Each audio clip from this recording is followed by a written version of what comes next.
Good morning, good morning, good morning, and good morning, good morning, good morning.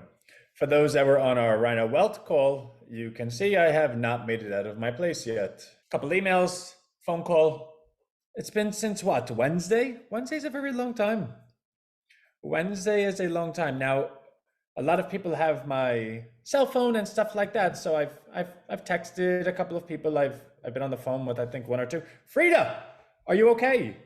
Not to, you know, say that out loud, but I just saw your name and I got excited. I talked to Deb earlier over the weekend and she said, you are doing well. So I just want to make sure. Seeing your name is quite great. For those that don't know, Frida lives in Israel and current events have our hearts with her. So I suspect she'll type something soon, hopefully.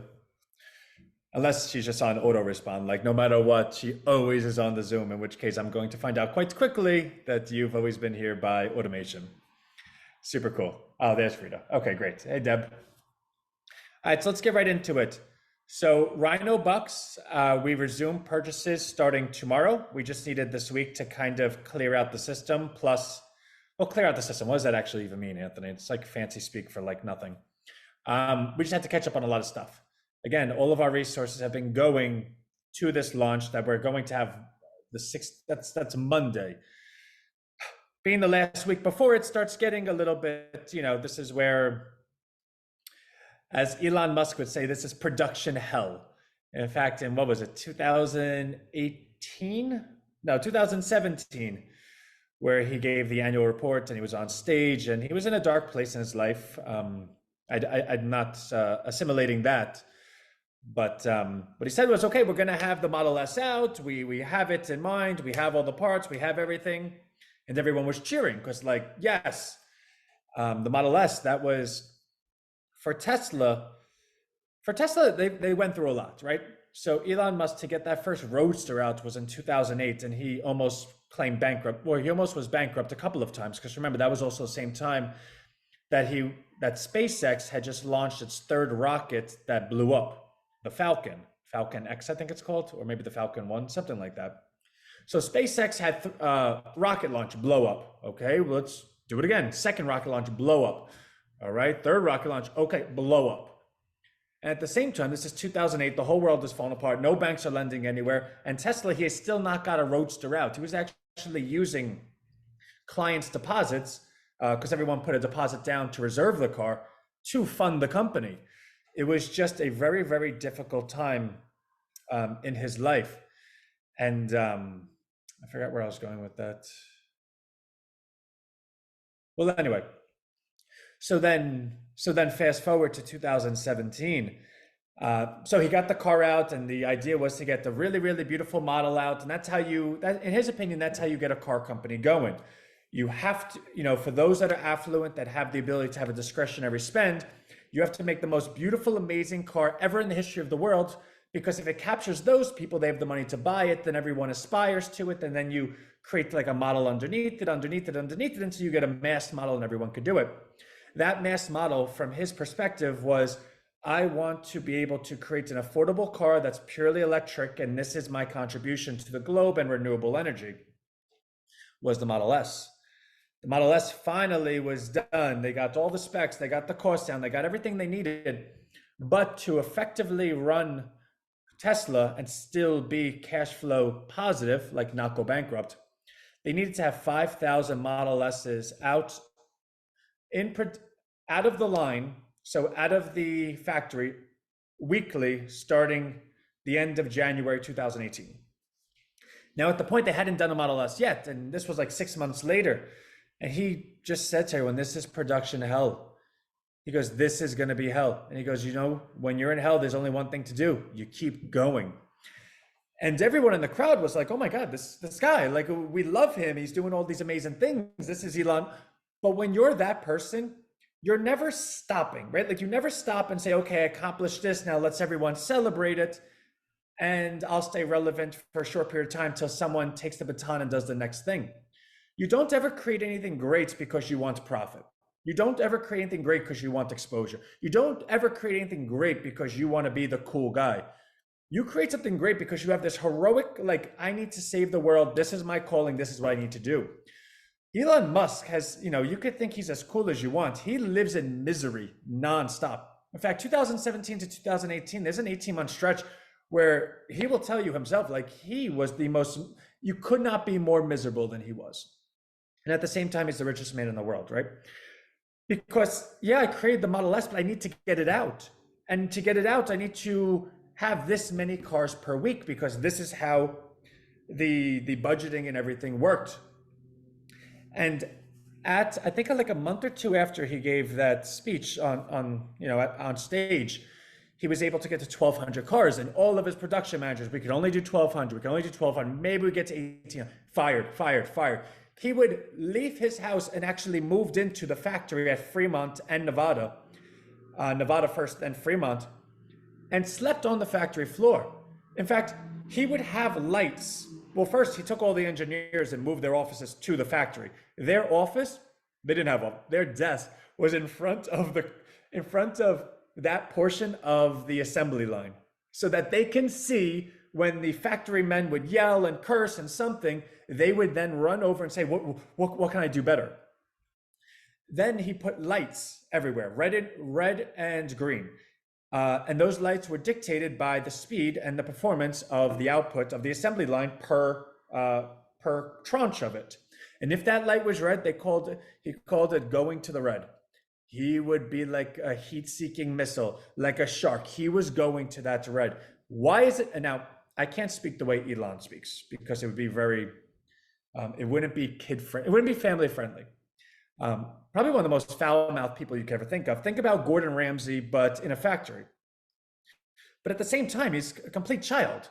And I say that in a good way. He had a very, very tough upbringing. So when he resorted to moments that were like celebratory, he wasn't, hey, high five, look at me, look at me. He would go into like Monty Python skits and just be silly and dance like the guy with the top hat in the 1920s. I forgot his name. That would dance on the plane wings. But it was just a dark place. But from his perspective, this is what we need to do. We need to get 5,000 cars off the assembly line every single week. Not Charlie Chaplin. Fred Astaire. I'm sorry, Fred Astaire. And to the point that the short sellers, so in the stock market, you have stocks and people buy it and they're long your stock, and there's people that short it. They're short your stock. To be short a stock, you're betting on it going down, which means you borrow someone else's stock, sell it immediately, you take the proceeds, and you hope the stock goes lower so you could buy the stock back at a lower price, give the person back their stock, and you keep the margin in between. If I sell your stock at 10, buy it back at 8, I keep 2, right? And it's you don't care. You have the stock you have. And what these short sellers would do, because there were a lot of money, like Jim Chanos, David Einhorn, these are the biggest names in the industry. They would have drones that would fly over Tesla's factory to see how many cars are coming out. They would have inside information from the factory workers. They were able to pay certain people. And Elon was like, these guys are actually hurting humanity. Like what they're saying out there, not only is the false stuff hurtful, but the true stuff is also hurtful, because we're sitting here working, trying to get to a point, and they're actively telling the whole world that the 1.0, 2.0, 3.0 stuff that we're doing that's not successful right now, but we're getting to a path of success, they're painting it as failure. There's many missteps on the path to success, but if you take those missteps and highlight only them, you share a story of failure, which then brings a stock price down, which brings the board into it, which brings people angry, which then puts more pressure on the company, lowers financing. So what he would say is they're actively looking to, I hate them. And all of this stuff fueled him. Whether it was the divorces and his father, don't even get me started. Errol was just the worst person in the world. But all of this that fueled him, but to the point that he was always pushing to go forward, to go more, to go to more. So when he sat up there and said, this is going to be production hell, I don't think anyone was production hell. He was at 0, then got to 1,200, then through like miracles got to 3,500. But the line couldn't physically produce anymore. And if he didn't get to 5,000, Tesla would have went bankrupt, would have been done. And what he did was, in his permit, there was allowance that gas stations would be able to do manufacturing on his cars. It's meant to change tires though, like something like, I guess not change the oil, right? Like they don't have oil, but change the tires, do something to the car. But there was no specification for how large this area could be and what manufacturing could be done. So they had this big parking lot and they cleared the whole thing out. They created a 1,000-foot tent. Was it 1,000? Yeah, 1,000-foot tent, 40 feet wide in 2 weeks, and created their own assembly line out there. But they didn't have the assembly line to move the car across. So they created it with such a slope that gravity plus the parts they did have would move the car down. And on June 30th, 2018, as he was flying to his brother's wedding in Spain, because he was a best man, it was just like this medieval castle. He got a text message from his team with the 5,000th car coming out with a sign saying, "I'm number 5,000." And it's in that moment he just, you break down a little bit. That's what it is. The point of me saying this is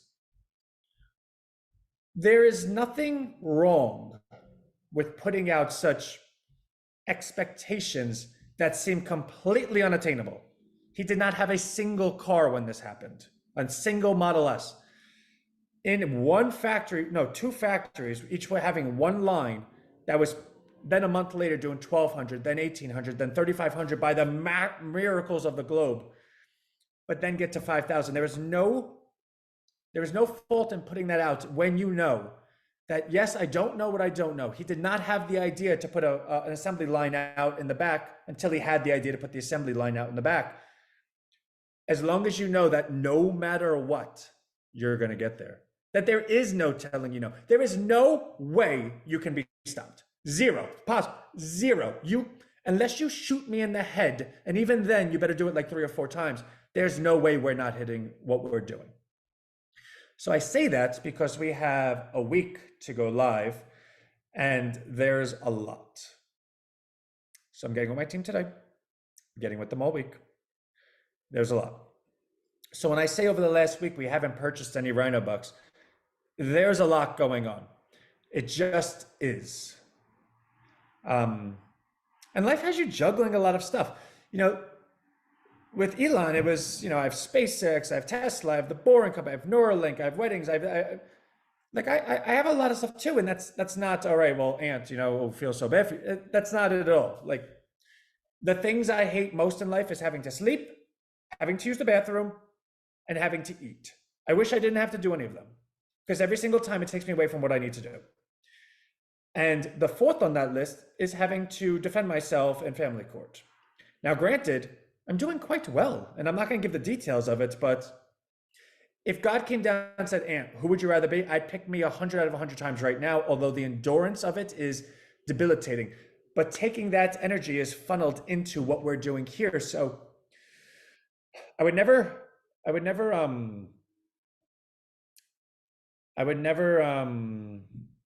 the word I'm looking for? Congratulate or thank anyone for putting me in the situation I'm in. I would not wish this on my worst enemy. But we would not be able to create what we're creating if I was not in the situation I'm in. That's how debilitating the hurt level is. But you could take hurt and you could allow it to leave you on the floor. You could take it and do something with it. And that's what we're doing. So all systems are going forward. We sent out an email over the weekend for Rhino Welt, but only the people that have ever been in Rhino Welt or clicked Rhino Welt know that. So if you don't know it, now you know it. A lot of new people joined. Oh, I still have to change the price on. So with Rhino Business, we sent out an email yesterday, kind of along the lines of what I just said, but summed up in like a nice 8-paragraph email, since I just spoke for, 16 minutes, to get into Rhino Business. And we did get a lot of new Rhino Business members. I don't know how many because I didn't look, but I know yesterday we had, I think 6, which we had 60. So it's a 10% jump in a matter of one email. And I'm sure there's people that I've noticed, and I think I actually do it by design. I think I'd be lying if I said I didn't. I always say that I'll close something down at midnight. But the fact is, we have people from all over the globe. There's 122 different countries represented in Rhino, meaning and I've learned this a year or so ago that our well, obviously I know time zones are different, but when I say midnight, it's to somebody else, they're not exactly on our same time to even, and again, I understand time zones, they understand time zones too, but they just hear midnight and I'll get to it later. And when I've closed things down, I get emails, and I'm sorry. And I don't ever want anyone to say sorry to me. I am not someone you ever need to apologize to. Rick, you're the best. I dread the same three things. Well, at least you're not dreading the fourth thing, right? At least I hope not. So I've made a habit or a policy or a behavior of when I say midnight, I really mean the next day when I get on the call and I talk to everyone right after the call, I'll shut it down because that's really a representative of you had the opportunity. I put the email out, you had the time. We went 12 hours over the time. I was on two calls, shared with everyone. To me, I can reasonably accept that we've offered every opportunity. And even still, people will email me days later. And anyone that's ever emailed me for anything knows I'm gonna say yes. Just don't tell everyone. I'm not marketing that I'm gonna say yes. Just you're welcome. So I believe we probably have another 4 or 5 today, which is good. If we did a nice jump of 10 to 11, 12, that's a good thing. Also, I got an email, and I don't know if she's on. Let me see. Laura. Yes, Laura. Laura, I emailed you back Saturday and Sunday, both of which have been lies, because I planned on applying the edits you shared with me Saturday. Then I planned on applying them yesterday. I did not get the chance to. I plan on applying them today. I'm not sure I will. Definitely 100% by tomorrow. Now, for those that don't know Laura, and she's fairly shy, so she's not going to jump in, nor am I asking you to. Laura, just stay where you are. I'm just saying your name because, you're a real person, right? And I know that because we FaceTimed before. Is one of those supporters that really is vested in every which way you can think of. In fact, Laura's been there since day one. But my relationship with Laura is one where it's kind of like your sibling, where they say your shirt looks awful, go change it, and you say thank you because that's actually good advice. I'd rather you tell me my shirt's not nice than tell me it's great and I walk around looking like a doofus all day. Take that and multiply it by 100. That's my love for Laura. So, and I say that affectionately, but it's to such an extent that if I read your email on the wrong day, it's like, oh, I can't answer this email right now, not the time. But to that point, when somebody has the courage, and in her stance, the personality, to tell me, Anthony, A, B, C, D, E, F, G, and I'm pretty sure she went to H, Y, J, K, needs to be changed, I know at least 20% of that is good advice. Not that it's not good advice across the board, but we have to also agree with it, right? So I don't just take everyone's like, you tell me to do this, I'm going to do it. But with her, I know that at least 1/5 of it, if I don't change at least 20%, I'm wrong. That's how well I know her. So anything that's going to improve what we're doing, I need to do. And I'm going to do my best to get to it today. I'll guarantee it by tomorrow. So I just want to say that to Laura. I think that's kind of everything. In terms of our funding, I've been on calls for that and emails. And again, I'll never tell who the people are, right? We keep all that, investments and things of that nature are not classified. That's CIA stuff. That's, inside stuff. But I can speak about a person as a persona. And what makes it a little bit extra work is when the persona lives in a different time zone, and a different time zone by like 6 hours. And that's fine because I hate sleeping. So when I sleep, I look for reasons to get up. So I check my email quite often, and our collaboration has been a 24/7. And I mean that literally because the time zones, when you're sleeping, I'm not, and you are kind of thing, it creates every moment, every second of the day where one of us is awake is a moment that the other one could be contacting type of thing. For the last week, agreed on this deal mid-September, maybe even a little bit earlier than that. So it's really been quite a collaborative effort from day one, which we're probably on now day 30. But I'm never going to say something's done till it's done. But I don't know if there's more that can be done, right? Like the last email I got is, I sent confirmation, this is what I want, this is the instructions, this is the wiring instructions, and I told them that if it's not done by this time, I'm going to call you back. I don't know what more can be done than that. So to this individual, I think you're absolutely phenomenal, and you've been such a stand-up person to work with. I only wish every business relationship could be as good as the one I've had thus far, and how I can make you impressed going forward. I say that to everyone here because 2024 is that close. And like I said, once that hits, we're buying Rhino up to 3, right? I'm going to make up for lost time. So that's that close too. In fact, once it hits, I'm probably going to send out an email that day.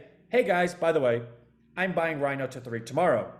If you would like to buy it before me, here's the link to do it now, right? And we'll do another bulk buy because that also helps us. We would like more money to come in. That means there's less that I have to buy to 3. But anyone that gets in knows that they're going to buy and have an immediate profit. If they want to sell at 3, God bless. No one's going to stop you. That's what a market's for. I'm not writing that email so you can buy and sell, but I'm sure there'll be some people that do, and that's fine. But we can finally catch up with everything we have, and then there's other good things happening too. So I'm just, to quote Elon, he said the next 6 months, I'm talking about this is going to be the next week of hell. This is going to be my hell week. Absolute 100% hell. It just is. And then I have due dates and timelines in my personal life. It's just going to be hell. So I think this might be the last time that I'm like actually smiling. But the fact that you see me in my apartment still at almost 11 a.m. that I have not got out of this apartment outside of the 1.5 hour that I got to jog this morning. And I've been awake since 5:15. So I'm going to leave this apartment right now. For our affiliates call, that's on 12 o'clock. I'm going to email everyone and say, hey, listen, get on the call 12 o'clock. We're going to do the 1 o'clock call still. So anyone that's not in Rhino business, I'm going to email them and say, hey, listen, get on the 1 o'clock. We're doing a presentation. That presentation is going to be the new video that we put up. That video, I've gotten down to 9 minutes because I've studied the analytics on YouTube and have noticed that the average watch time was like 8 minutes and 45 seconds. Our video was 24 minutes. Well, if nobody's going to watch the last 14 minutes, we better cut it down 14 minutes. So I cut out 14 minutes. And surprisingly, it's funny because in life, when you create something, you love it. It's yours. You think it's the best. It needs everything. Every part of it was what you needed. And then you get rid of 14 minutes of it. And you're like, wow, I really had that much like extra stuff. Like this is what we needed.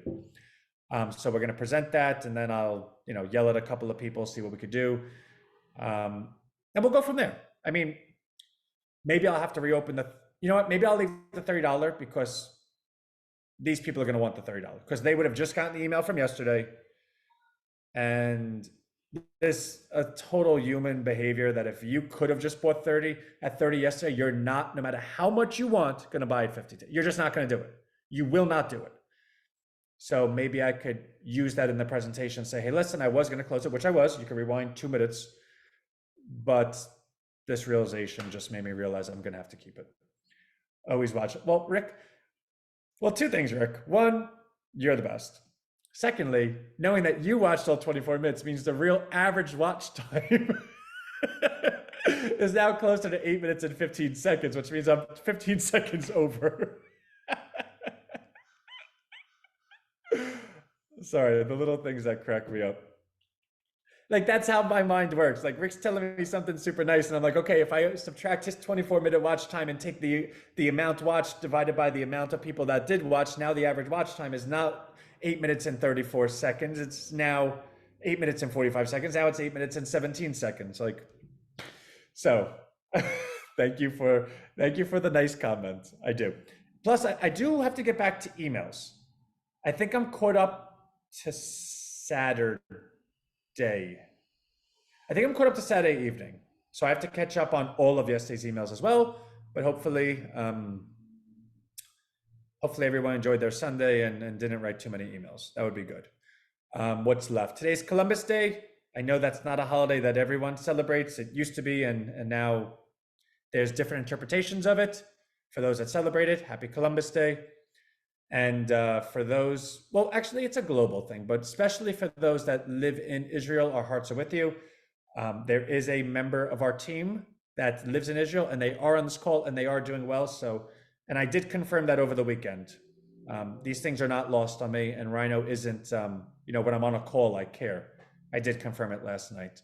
So our hearts are with everyone in the Middle East. And I love you all. And I'll see everyone at 12 that's there. I'll see people at 1 that are there. And then I'll get some work done along the way. Okay? Love you all. Bye.